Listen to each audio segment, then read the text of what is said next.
All right. Hello, everyone. Welcome to our Edible Essentials Workshop number 2. We are very excited today to have Corina Obertas in the house. She is a food photographer, and we are going to do some interviewing today and be able to learn a little bit more about her journey into food photography and being an artist. And so my name is Donna Guerin. I'm founder of Global Lighthouse Studios. We connect teachers and students around the world through the lens of music and the arts.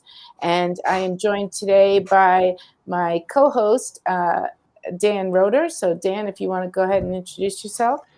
Hi, I'm Dan, and I'm the Chief Academic Officer for the David Z Foundation, and we transform lives through the magic of music. And I'm so excited to be here, even though I'm going to be here maybe just briefly.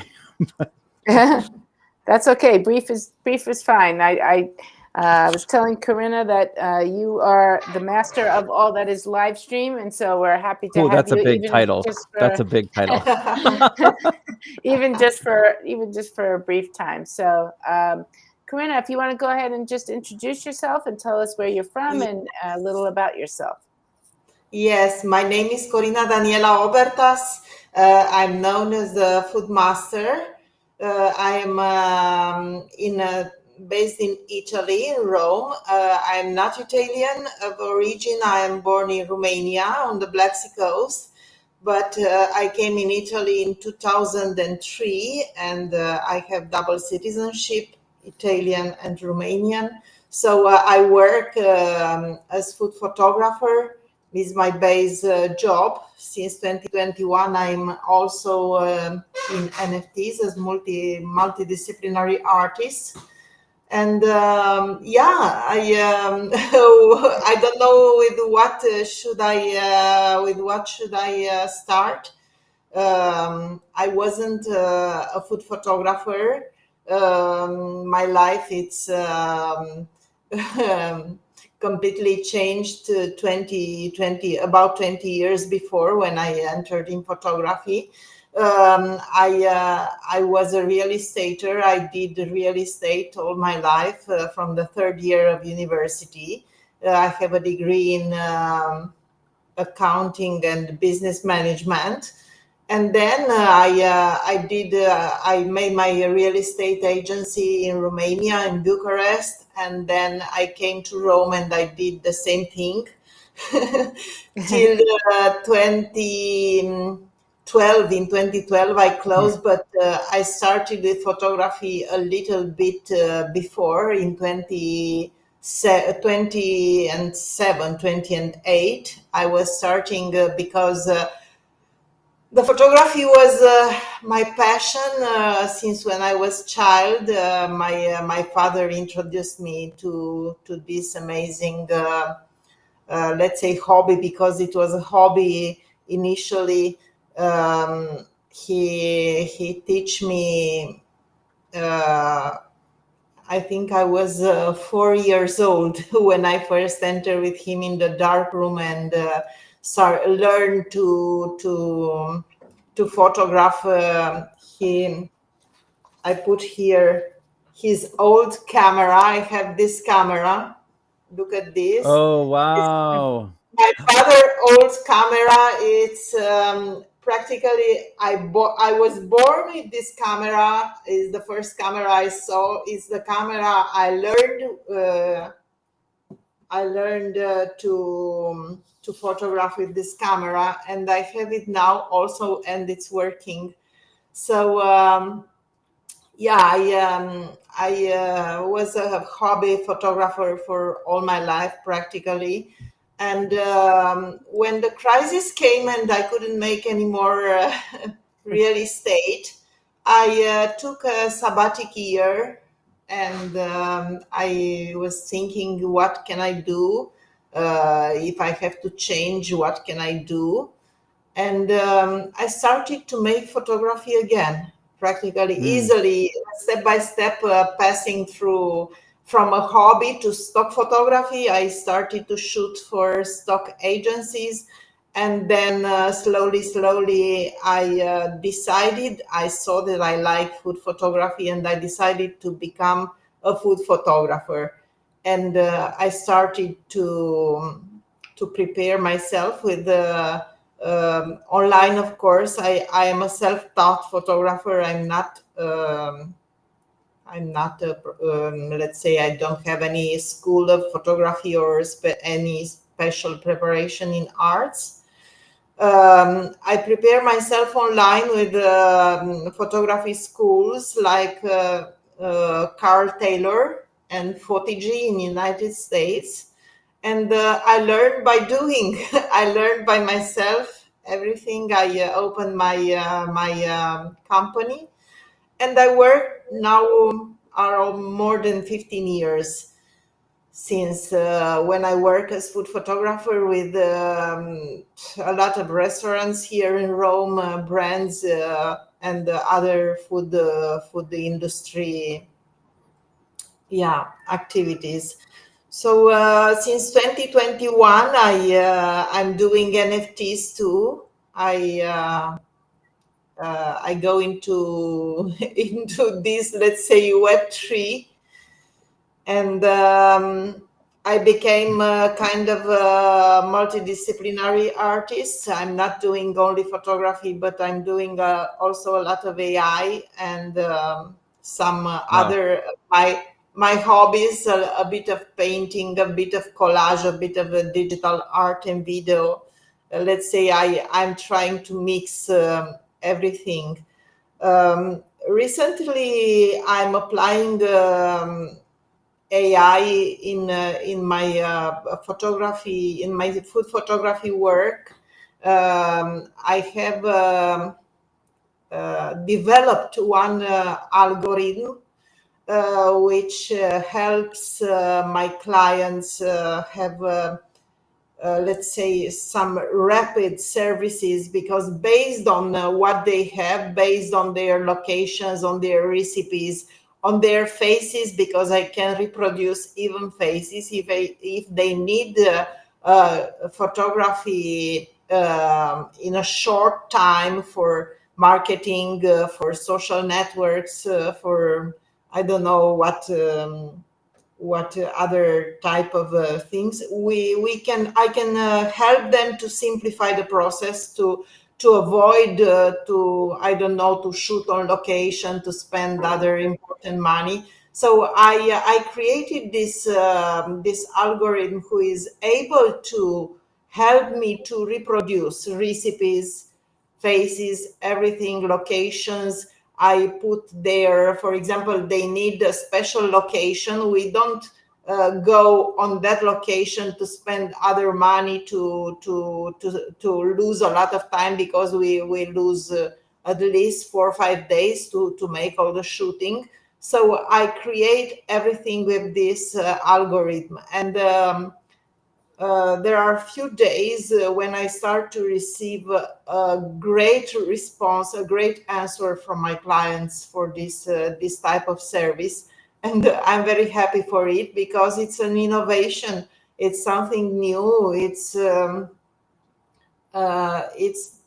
way we can use artificial intelligence to innovate in food photography. Mm. I love that you were focusing on AI, and I just wanted to I had one question and then one comment. So the comment is you're really kind of living into this idea of AI, not necessarily as artificial intelligence, but augmented integration, because it's a coupler. It's a way that we can go across different disciplines and artistries. Like you're combining culinary arts with photography and travel, and that's an art in itself, as Donna knows. And it's really interesting to hear how you're using it, especially as something that gives your customers a level up, which is, I think that's so innovative and Exactly. so right on the front of the wave. So my Yeah. question before, yeah, go ahead. No, I wanted to say that I don't like to use. I used a lot of AI. I'm a kind of a pioneer. I'm using it from since 2021. I have my first models with a gun and a clip and a lot of software. Yeah, but when you do a lot of AI and you realize the potential of different instruments, you realize that you have to use it in a way that it's I don't find the right word, in a way that it brings in innovation, not Yes. not in a way that I don't know if you understand what I want to say. My I English is do. I think you're it's doing not great, by the way. so. Anytime, yeah. Yeah, how much time we bring innovation and we help clients to reach a new level, and we help ourselves to simplify our works. I think we are great. hmm Well, first of all, I just want to say you're speaking English better than a lot of English speakers. So Mm. that's Don and I are both I teachers. So I could speak much better. I think you're doing great. But the other thing is, before I have to go, I wanted to ask you. I've been to Rome actually twice, and I noticed there's a huge difference between what we think of here in the States as pizza and then what pizza actually is. So can you describe for the good people, what is Yeah. pizza actually like in Rome? Yeah, to tell you the truth, even here in Italy, we have different kind of pizzas. Mm, And to tell the truth, the real pizza is not from Rome, but it's from Naples. And Naples, right? yeah, in Naples, they make the real pizza and has a special taste because I think also the water has a special taste because in Naples, the coffee is different too. Hmm. It's very different by other coffees. If you drink an espresso in Naples, it's very different because the water, they say it's the water which taste is in a different way there. So they make this amazing pizza, very high pizza, very thick, and with sourdough, how you call it, sourdough? Oh, I cannot pronounce sourdough? it. Sourdough, Yep. yes, and it's a very special pizza. So they have the base pizza is pizza margherita, and Mm-hmm. it's a pizza with tomato and mozzarella, and Mm-hmm. is unique. You can eat it only in Naples, and in Naples they hate the very thin pizza like they do in Rome. In Rome they love the very thin pizza, so Yep. they call it Oh, pinza, interesting. pizza, or yeah, they make it in many recipes and many ways, but mostly in Rome is very thin. Yes, it's very thin and is very um, friable, how you say, friable, cracking, Oh yeah. how, yeah, Well, the thin crust that usually gets really flaky and crunchy. Yeah. So I crunchy, and there's crunch is right. the word, yes. Yeah, there's a couple really interesting. You got a lot of love in the comments right now about pizza and Italian food. So um yeah, I wish I could stay on this whole live stream, but I've got to actually start another live stream in about 10 minutes, so I'm gonna have to jet Oh, soon. But I I'm just sorry. yeah, I just wanted to say it's such a wonderful delight actually getting to chat with you. I've heard you, I believe, on the artists on the chain on the Saturday Spaces, right, on X. I've Yes. heard you speak before, and it always, I'm usually running at the time, and then it makes me extra hungry because then you're I showcasing just your beautiful photography. I just love to speak better English to make me understand better, because it's very hard for me to write everything in my mother's language or in Italian and then translate. It's not a great thing. I'm doing my best, but I don't know. I'm not able. Maybe it's the age. I mean, just like your photography, you're vibrant. And Linda even said it in the comments as well. The comment that she made and Donna put it on the screen. Such movement in many photographs, such vibrancy, and I think that's a really Yeah. good descriptive word for you and your work. I can share, if you want, I can share my screen to show you some photos. Yeah, that would be wonderful. Let me see how I can do this. Yes, if you click on the little share screen on the bottom, it's a little like computer screen with an arrow. Yes. Mm-hmm. I can share my, okay, Lightroom. Share. Okay, can you hear? Can you see? I heard the bloop, I think but you have to click it on. You just have to toggle it on your side, Donna. Oh, okay. Yeah, it's like a whole new guest has arrived in the studio. Yes, which is so weird because I heard the bloop, but I don't see it, on the right-hand side. Dan, yeah, if you click on the little people icon. I'm trying to remember what it looks like on because I don't often I'm not often in this like very clear user interface where there's like not all the extra buttons, so it's kind of nice to see the chat. Let's see. Maybe if you could put the link in the chat, Corina, I can share it because it's not popping up. No, it's not. It's not a link. Oh, okay. It's not a link. It's my Lightroom. Oh, okay. Maybe you can try again. I'm sharing. Yeah. Well, in the meantime, while you guys are doing the tech, Linda just mentioned she's written poems about pizza. And Linda, I don't know how possible it is, but if you would like to share one of those in the chat, we can definitely feature it on screen because I don't think many people in the world have written poems about pizza. Maybe I'm wrong, but it sounds like a pretty amazing pairing of poetry and pizza. That should be a whole restaurant, actually. Oh yes, let's yeah, poetry, Linda, photos, if you want pizza. to share your poem about pizza, that would be amazing.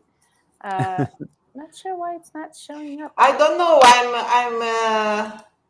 I'm pushing the button, sharing screen Lightroom, but show on stream, and I clicked yes, but it's not showing. Is there a toggle on it? There's usually a toggle. It should be grayed out, and you have to kind of like invite it into the studio. Yeah, I know exactly what you're talking about, Dan, but it's not showing it for some random reason. Very strange. Let's see. No. I share again. There it is. There it is. Oh, now you have it. Yeah. Yeah, because I was sharing window. So can you see me now? No, I did, but now it went away. So can you try it one more time? Thank you, everyone, for your patience. I love technology. It's just so fun. Yeah, technology when you want to use it. So I will share the screen. No. Yes.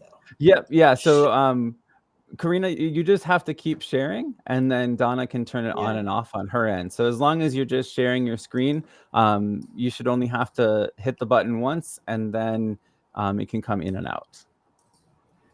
I'm excited. Okay, perfect. I'm excited to see your photography because I know food photography in particular is not an easy type of photography because there's so many different things with like tricks and being able. Oh, there we go. Okay. Yes, wonderful. We can see it now. Okay, I will share you some. Thanks, Dan. Yeah, no problem. This was lovely. Okay. Bye. Okay, beautiful work. Can you see it well?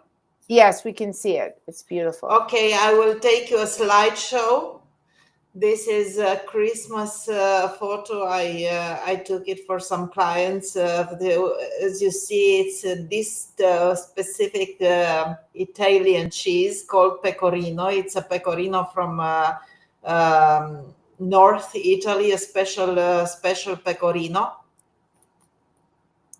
Yes, If you I have love questions, pecorino cheese. yeah. This is Parmesan cheese with basil. I'm gonna have to go get myself a pizza here afterwards after this show. Yeah, I love Italian food. I came to Rome for the love of Rome. I wanted to live in Rome, and I love Italian food. So I am a pretty good cooker. I'm not cooking. This I think it doesn't have to be here. I'm not cooking since a while because with my food photography, I became very fat. So now I shoot exclusively for clients, and I try to avoid to make personal projects because I have these problems. Then I eat too much.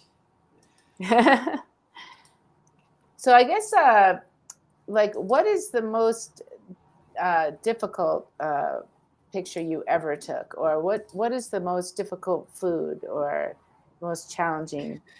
Yeah, I have one which is my unique photo minted on Bitcoin. It's one of the earlier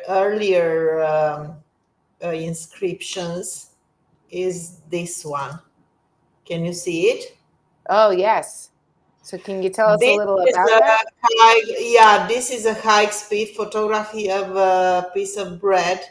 Um, I cooked the bread and I was alone. I didn't have any assistant to help me, and it was very difficult to take it because with one hand I had to keep the bread, um, and with the other hand I had to pour the flour, and in the same time I had three flashes, studio flashes, professional flashes around me, and they were communicating with the camera by um,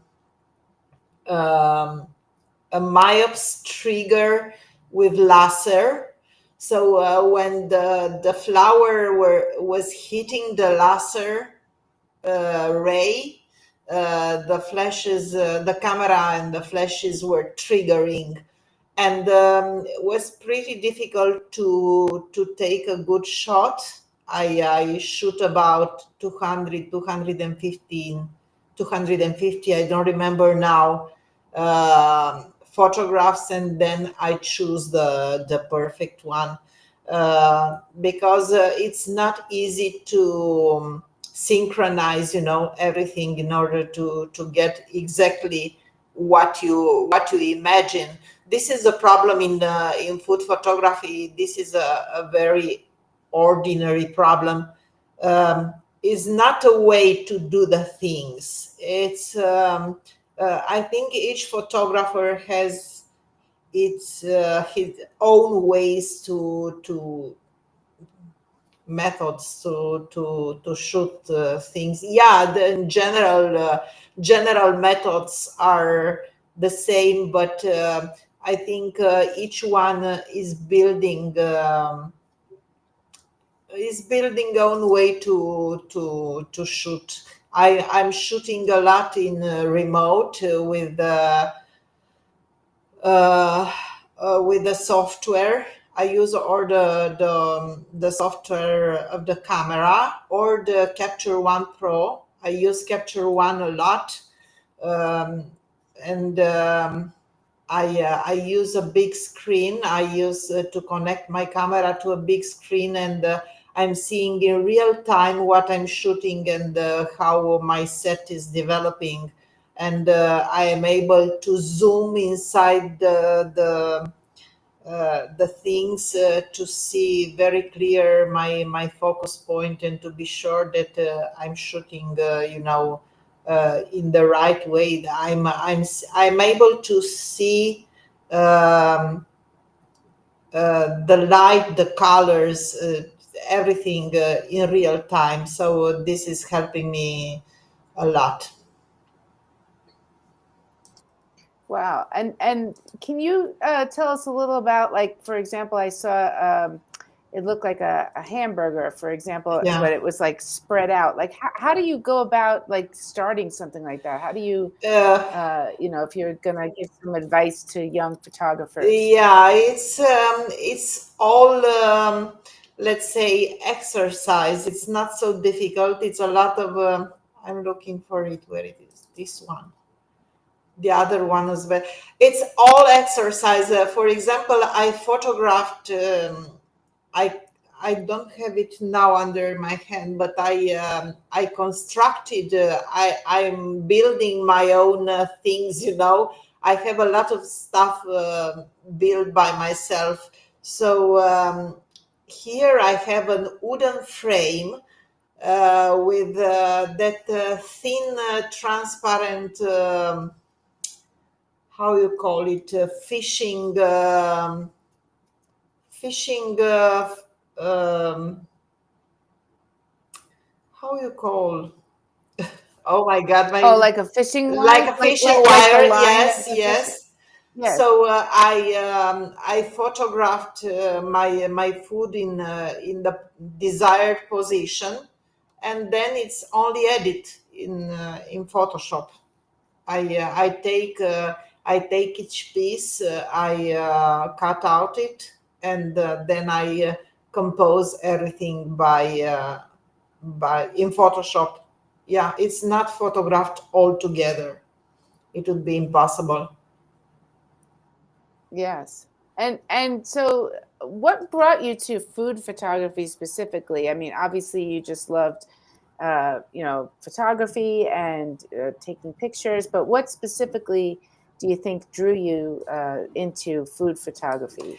It's not something specifically. I just loved food, and I saw that my food photos um, are having a let's say I was taking better food photos than other type of photo, and I loved it so much, and I think this was the main thing which pushed me to through food photography, because I like to do what I love.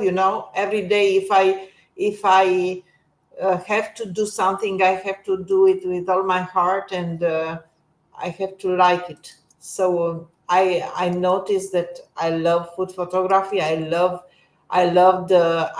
food. So I had to stay to be in this.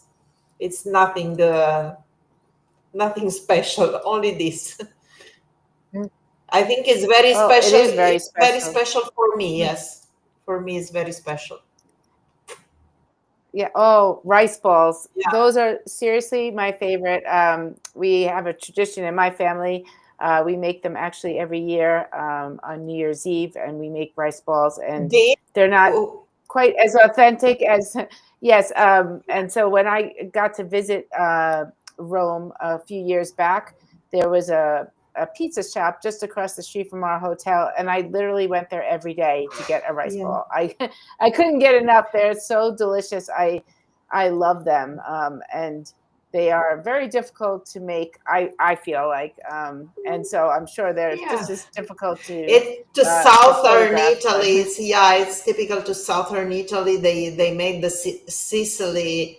It's let's say the queen the queen region of this, but also yeah, they make them a bit in all the southern Italy, but the best are in Sicily. Yeah, I'd love to make them. This I made with my hand. A lot of food is made with my hands and styled by me.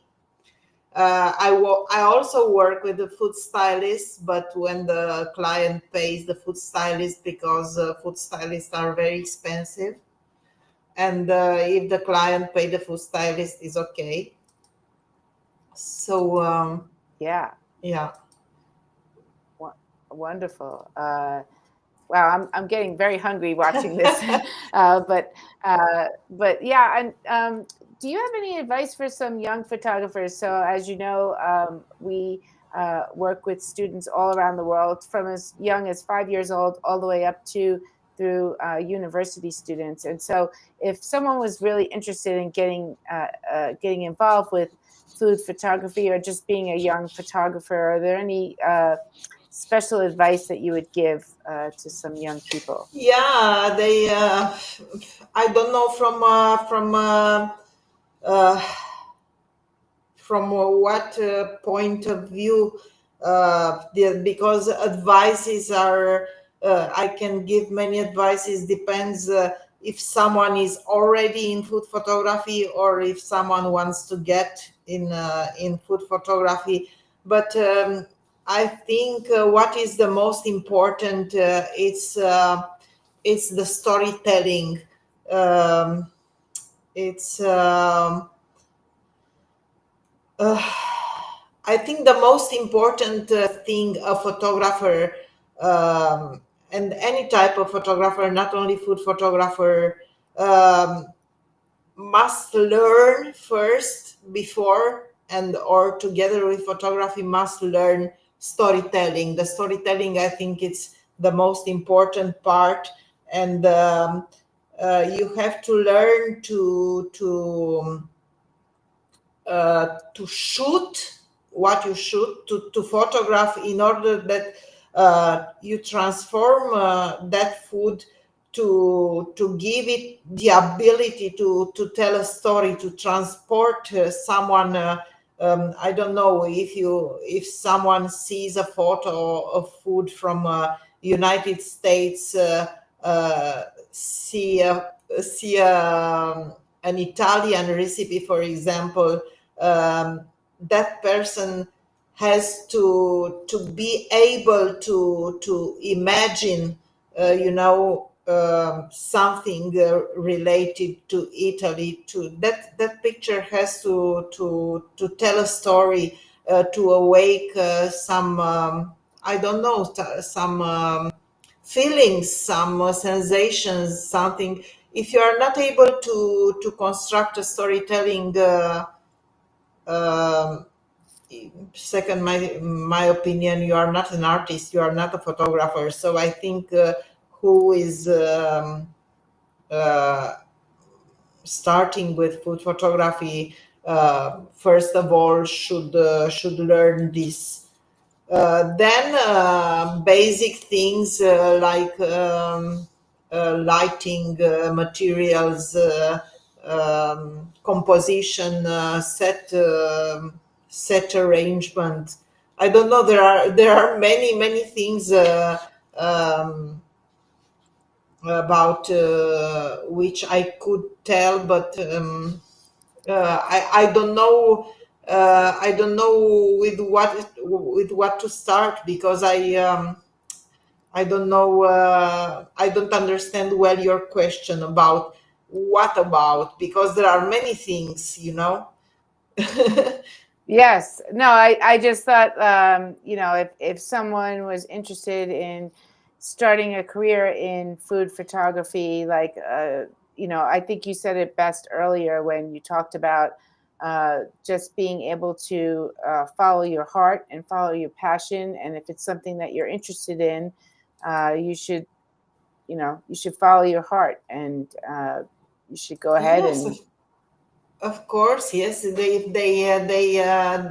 feel that they are attracted by food photography. They should follow their heart and continue with this. Get into food photography. It's not so difficult. I think it's enough to study 5 6 months, and the rest is exercise. And I don't know. I could say that the um, a thing that students, people who start in food photography, they think that they have to had a lot of clients to in order to start, but it's not true, because not the clients are making your portfolio, so you make your portfolio. You have to shoot every day, you have to shoot for yourself and to build a portfolio, and then you can go and propose yourself to the clients.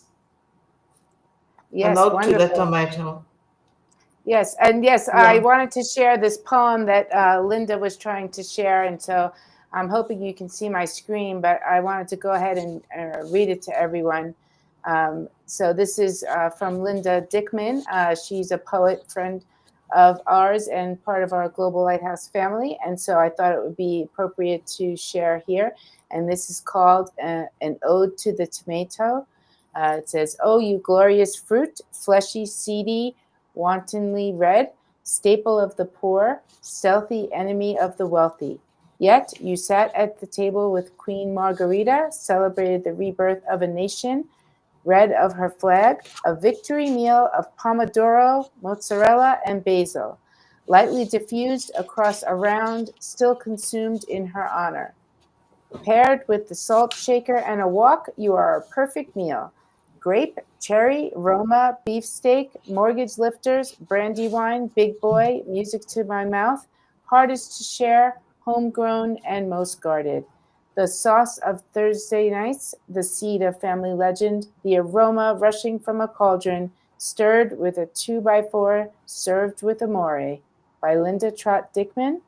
And so I just wanted to share that with all of you because I know that Linda was trying to share her poem and we had some technical difficulties.